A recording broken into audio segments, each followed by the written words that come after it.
ஆனா பேராவூர்ல இருந்து எந்தெந்த ஊருக்குலாம் நீங்க வந்து டாடா ஏஸ்ல சவாரி போவீங்க? முக்கியமா என்ன ப்ராடக்ட் வந்து எடுத்துட்டு போவீங்கண்ணே? இது சென்டிங் ஜாமா, வாழைத்தார், இந்த மாதிரி ஜாமாங்க இது அதிகமாக எடுத்துட்டு போவீங்க. எந்தெந்த ஊர்லாம் இங்கே சவாரி போவீங்கண்ணே?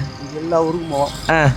மினிமம் சவாரி பஸ் ஸ்டாண்ட் கேட்குறாங்க, இல்லை இங்கே ஒரு ரயில்வே ஸ்டேஷன் கேட்குறாங்க, கம்மியான டிஸ்டன்ஸ் போறீங்கன்னா என்னென்ன அமௌண்ட் சார்ஜ் பண்ணுவீங்க? லோக்கல் வாடகை 250 ரூபா. 250 ரூபா.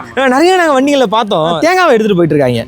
இங்கிருந்து அதிகமாக தேங்காய் போகுமா வெளியே? மெட்ராஸ் போவோம், மதுரை, காரைக்குடி, சென்னை. ஆனால் நீங்கள் தேங்காய் தீங்க போயிருக்கீங்களா? சென்னை போயிருக்கேன், மதுரை எல்லா ஏரியா போயிருக்கேன். ஒரு டாடா ஏஸ்க்கு எத்தனை தேங்காய் ஏற்றுவாங்க? டாடா ஏசிக்கு 3000 ஏற்றலாம்.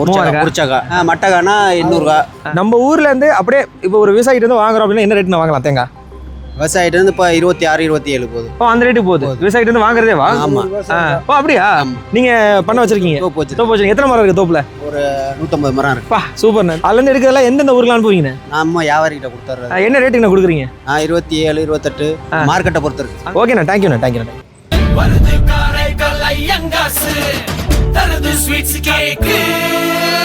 சுவையின் சங்கமம் காரைக்கால் ஐயங்கார்ஸ் ஜனவரி 23 வெள்ளிக்கிழமை முதல் ஆரணி போற்றும் பேராவூர்ணியில் கிராண்ட் ஓபனிங். 500 ரூபாய்க்கு மேல் வாங்கும் அனைவருக்கும் 4 கிலோ காட்சி அன்பளிப்பாக வழங்கப்படும். அதுவும் 4 நாட்களுக்கு மட்டுமே.